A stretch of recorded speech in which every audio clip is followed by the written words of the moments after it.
This perception does not come from suspicion but from clarity. Smiles that once felt warm now feel rehearsed. Compliments that once felt affirming now feel transactional. Conversations that once felt engaging now feel hollow. The chosen one notices subtle inconsistencies, emotional leaks, and energetic mismatches that others overlook. They see when kindness is conditional, when support is performative, and when interest is driven by self-benefit rather than connection. This awareness fundamentally changes how they engage with the world. When you see through masks, performances lose their entertainment value. Pretending becomes exhausting. The chosen one becomes quieter not because they lack emotion, but because dishonesty, both internal and external, becomes intolerable.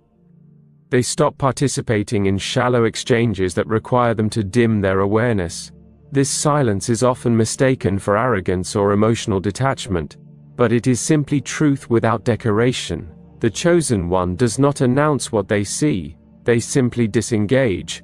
They no longer need to expose deception because clarity speaks for itself.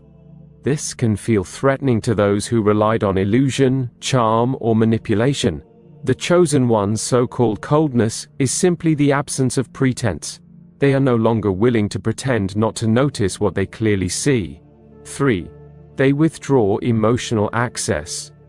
Before awakening, the chosen one gave emotional access freely, believing that openness was synonymous with love, loyalty, and goodness. They listened deeply, empathized endlessly, explained themselves patiently, and offered vulnerability without conditions. Over time, this generosity became a liability. Emotional access was misunderstood, exploited, and taken for granted. Awakening brings the realization that emotional access is not a right. It is power, it is intimacy, it is currency. And like all power, when misused it must be reclaimed. After awakening, access becomes earned rather than assumed. The chosen one learns that not everyone deserves their softness, their story, or their emotional labor. This withdrawal feels abrupt and cold to those who fed on reassurance, reactions, or constant emotional availability. But the chosen one is not punishing anyone. They are protecting their nervous system, their peace, and their spiritual alignment. They understand that boundaries are not walls, they are filters. Emotional restraint becomes an act of self-respect rather than selfishness. They no longer bleed for people who never learned how to hold what was given. This selective access creates space for genuine connection rather than emotional